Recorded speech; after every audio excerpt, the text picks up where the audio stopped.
I really liked the original John Wick movie. John Wick is a rare breed, one of the last of the great action franchises that harks back to the days when Hollywood action blockbusters were about the good guy defeating the bad guy, and nothing else. No agendas, no forced diversity, nothing except a great leading man, a decent story, and lots of guns, stunts, explosions, and bad guys getting what they deserve in interesting, inventive ways. John Wick was a low-budget movie that pushed style and tone to the max. It was a movie that didn't need big explosions, flashy CGI, or even much dialogue. It did a lot with a little, and it was all the better for it. Just Keanu Reeves in a suit, a cool car, a hell of a lot of cannon fodder for him to mow his way through as he seeks revenge for the killing of the dog that his beloved wife left him after her death. Mind you, they call him Baba Yaga, which sounds cool, but I'm pretty sure Baba Yaga was an old woman who flew around in a mortar and threw pestles at people, or something. Correct me if I'm wrong. But she doesn't seem that threatening. John Wick, on the other hand, is an avenging demon who is almost unstoppable, and even when he does stop, it is only a momentary respite for his enemies, who know that sooner rather than later, he will be back to wreak death and destruction upon them. But there is also Winston, an old friend, and owner of the New York Continental Hotel, a place in which no underworld business can be conducted, a safe space for gangsters, as it were. We also get a sadly small part from Willem Dafoe. He's one of those actors that's always memorable, and an excellent addition to this now classic movie. The second movie elaborates on aspects of the first movie, like the impossible task performed by John Wick that freed him from his old life and allowed him to marry his wife, and so on, this time leading to John Wick being excommunicated from the underworld, and a very large bounty being placed on his head.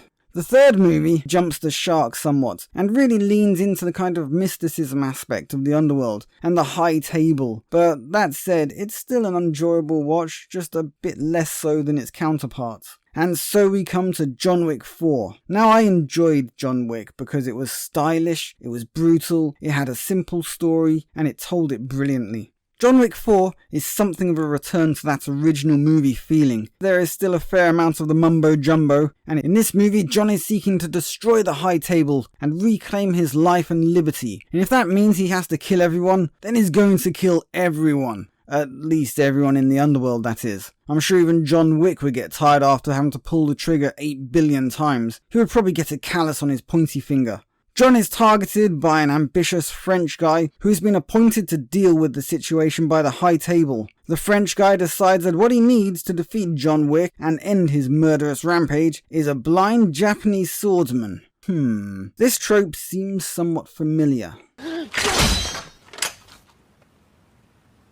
Yes, the blind Japanese swordsman is nothing new. In fact, I would have been more shocked if they didn't include one, since the John Wick franchise generally doesn't leave badass options off the table. It turns out that this blind assassin was once a, seeing assassin, who gave his eyes to leave the underworld, in a similar way to John performing his impossible task. But unfortunately for him, the French guy dragged him back in by essentially threatening his daughter, who is everything to him, and for who he would try to kill Baba Yaga himself, John Wick. So begins a game of cat and mouse in which John Wick proves that there are a lot of bad guys in the world. Some parts of the movie it feels a little bit like in The Matrix, where Neo faces off against thousands of Agent Smiths, because the vast majority of the bad guys are just faceless men in suits. Speaking of suits, the bulletproof suits really got to me in this movie. Everyone is running around dodging bullets by simply lifting their suit jacket over their face, even from point blank range. I just couldn't take it seriously. It looked ridiculous because the jackets were normal thickness. So at the very least, people would feel and act as though they'd just been hit with a lump hammer. Broken ribs, fractured sternums, bruises the size of basketballs would have been the least of their worries. But instead, everyone just waves their suit jackets at the point blank fired bullets, and all is well. You really have to work a bit so that your mental what the fucks don't override your enjoyment of the movie. But if you can get your intelligence under control and instead pretend that you have the wherewithal of Prince Harry, then this movie really is a blast. After a lot of John killing random bad guys, Winston suddenly points out that all John really needs to do is to challenge the French guy to a duel, and if he wins, he can have everything back to the way it was before the dumbass Russian killed his dog. And as a bonus, Winston can also get his life back after having been made excommunicado and having his New York Continental Hotel demolished earlier in the movie. Now, if you were expecting John to say, "Why didn't you tell me this 3 movies ago?" then you will be sadly disappointed, because the question remains, why the bloody hell has John had to go through all of this crap when he could have just challenged a member of the High Table to a duel and sorted this shit out long ago? To be able to make the challenge for the duel, John has to re-ingratiate himself with his old crime family by killing a fat guy who was in fact played by Scott Adkins. And the makeup was so good that I had no idea that was who it was, not until he threw a few kicks, which were pretty recognisable. Once John is back in with the family, Winston issues the challenge to the French guy, who agrees, but who nominates the blind swordsman to take his place, which seems a bit dodgy to me, since you would expect that in a world full of honour among thieves and such like, it would have been dishonourable not to face the challenge yourself. But nevertheless, the swordsman takes his place because he is still trying to protect his daughter. But the duel is set for the next day at a church. Now, since John has basically nothing to do except kill people, you would have expected him to just go to the venue and kind of hang around until the appointed time. But that would be stupid, because if he did that, then the French guy wouldn't have had the genius idea of sending all the bad guys in town after John Wick to slow him down and make him late for the duel, which he would then forfeit. John thinking that, of course, the French guy isn't going to do something as crass as, say, put a $40 million bounty on his head to either kill him or delay him getting to the duel on time, decides that he should wait until the very last moment before making a long, arduous journey to the duel venue.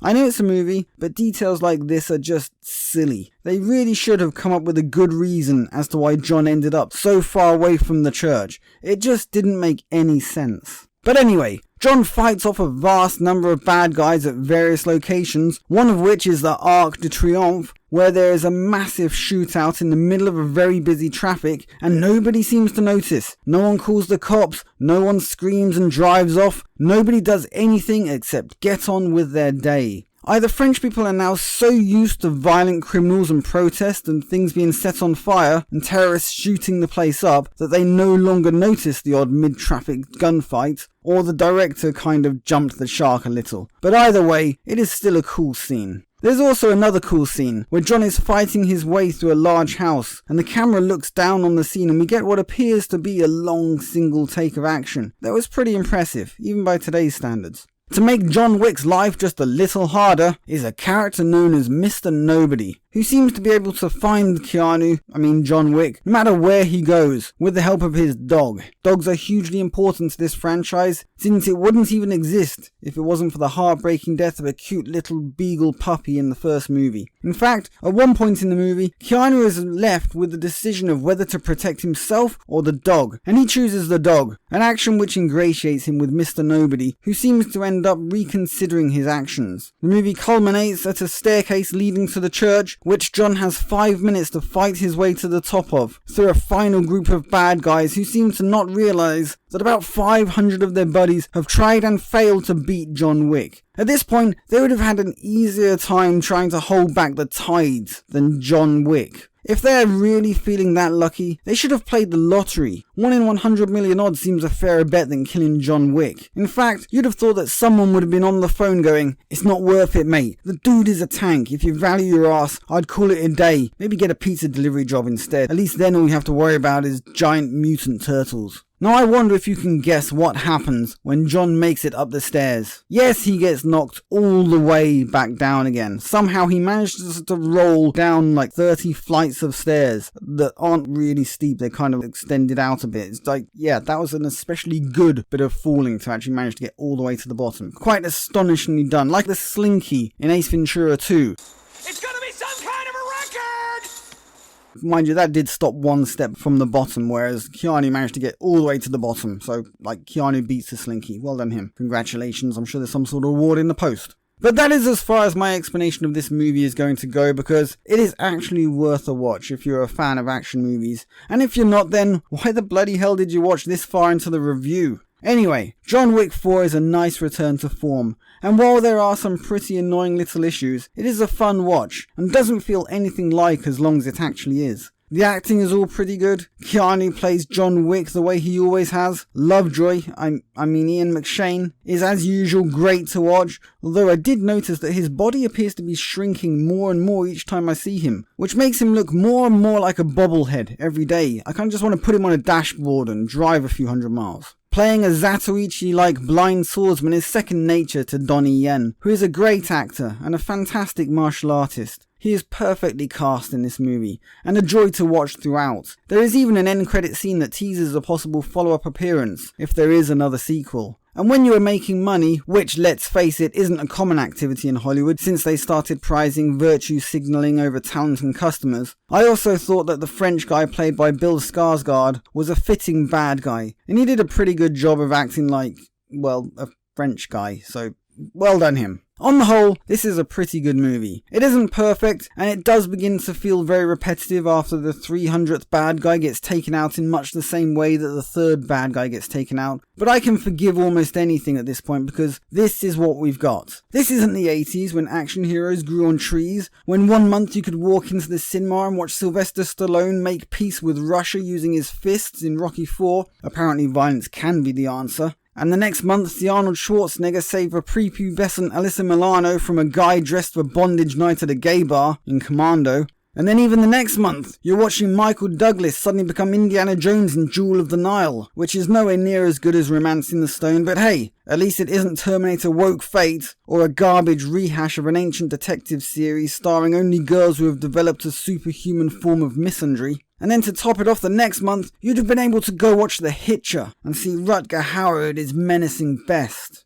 But for now, why not check out John Wick 4? It'll ease the need for some proper masculine violence and action. This has been Movies Suck, hoping that this review finds you all well and enjoying life. Signing out, leave a like, share, subscribe, and I will catch you guys on the flip side.